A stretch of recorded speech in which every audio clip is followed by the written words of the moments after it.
an apology, not only for myself, but for, everybody that is affected by such a false accusation, because I'm not the only person that's affected by such a false accusation.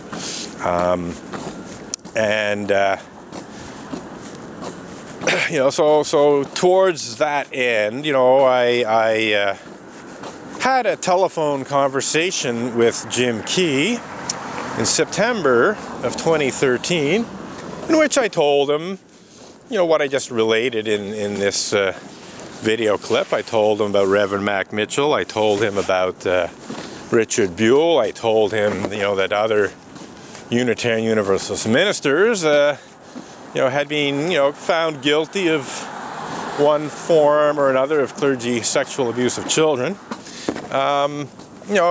Towards the end of Jim ensuring that the UUA withdrew the accusation and apologized for bringing it against me, but Jim dropped the ball. Jim never did anything, or never successfully did anything to do that, and I have a feeling he didn't even try based on circumstantial evidence. It seems that he made very little effort to try to properly rectify that situation within the bounds of Unitarian Universalist principles. And as if this wasn't bad enough, Jim Key, during the 2014 UUAGA, that is the Unitarian Universalist Association's General Assembly in Providence, Rhode Island, on June 27th of 2014, if I got the date right. I believe it was Thursday, the 27th of June, 2014. In his moderator's report, which was delivered to thousands of Unitarian Universalists at the UUAGA, Jim Key sandwiched a so-called apology to victims of clergy sexual misconduct into the middle of his moderator's report. I think it was a mistake to present the apology in that manner, to sandwich it into his moderator's report rather than having it as a separate event, as it were. But that's the least of it. Basically, in the apology itself, Jim Key lied. He told at least two provable falsehoods, and they're falsehoods that he knew to be false. Therefore, he lied.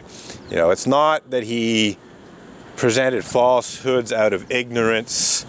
It's not that he didn't know what was going on. He didn't know the truth. No, Jim Key knowingly and willfully misrepresented the truth in order to mislead people. This is known as lying. So what Jim Key did, if you're wondering, what lies he told, he began by claiming that only a small number of Unitarian Universalist ministers are guilty of clergy sexual misconduct.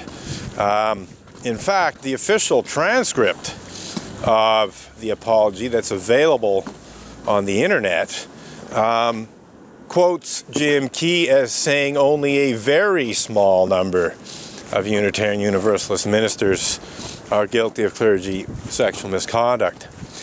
But this claim, that only a small number or very small number of ministers are guilty of clergy sexual misconduct is contradicted by the fact that a group of Unitarian Universalist interim ministers once started counting how many Unitarian Universalist churches had been affected by clergy sexual misconduct of one kind or another.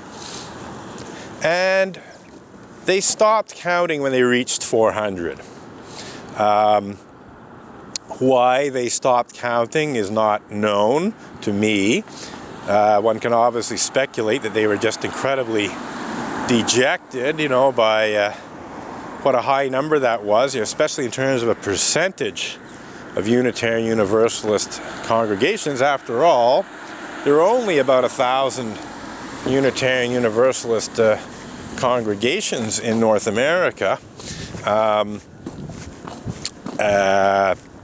If you combine the Canadian ones with the American ones and a few affiliated ones to the UUA, you're not looking at more than about a 1,100 maximum, and it's probably lower. The actual number of American UUA congregations is no more than 1,040 at the moment, and it could be lower. So 400 into 1,000 or so is pretty well 40%. So these Unitarian Universalist interim ministers, many of whom were what are known as after pastors. So these were interim ministers who came into congregations after a Unitarian Universalist minister, the previous one, had resigned or been fired or whatever for, committing clergy sexual misconduct of one kind or another. So these interim ministers were interim ministers who had direct experience of being, ministering to a Unitarian Universalist congregation that had been affected by clergy sexual misconduct. So I think it's clear that the 400 congregations that they counted were almost certainly congregations where a formal complaint had been filed against the minister, and where the minister, had indeed been found guilty of clergy sexual misconduct of one kind or another. Whether he actually, or she for that matter, faced any actual disciplinary action is secondary.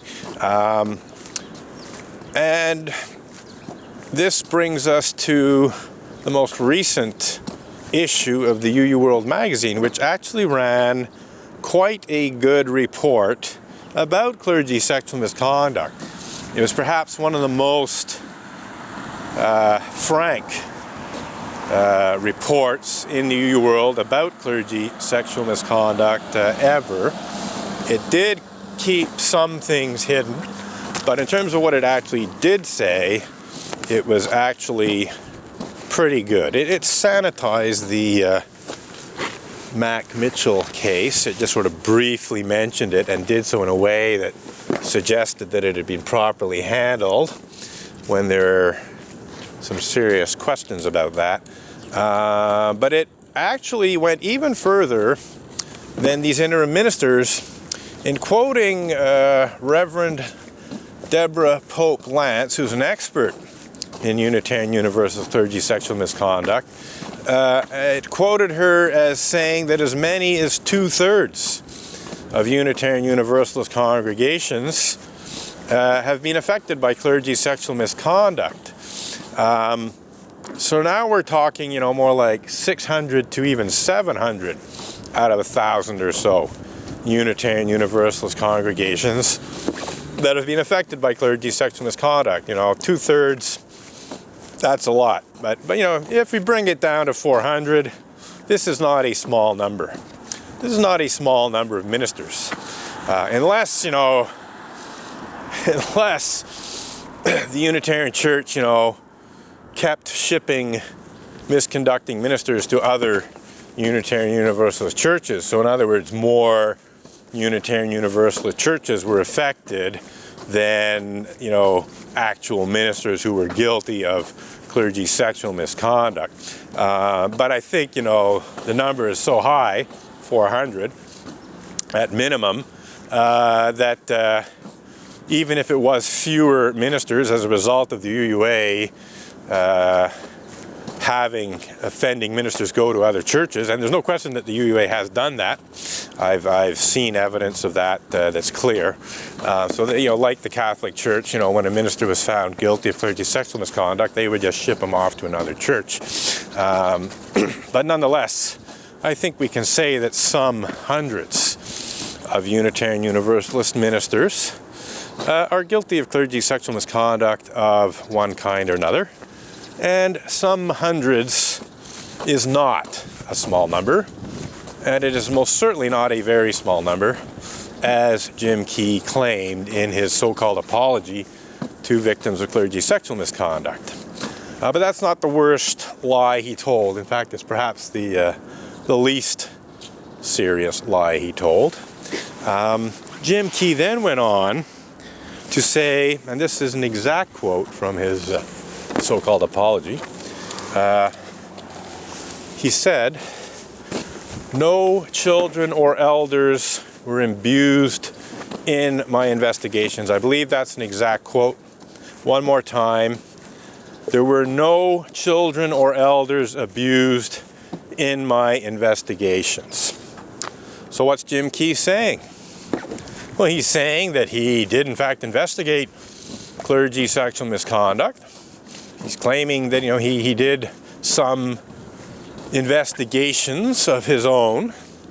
And he's claiming that in those investigations, he found no evidence of children or elders being sexually abused by Unitarian Universalist clergy. Well, I guess, I'm not even going to speculate really about what Jim might have been thinking. The fact is that I personally told Jim, as I've already said earlier, I personally told Jim in my phone conversation with him, to say nothing of emails that I sent to him, about Reverend Mac W. Mitchell's rape of teenage Tibetan refugees.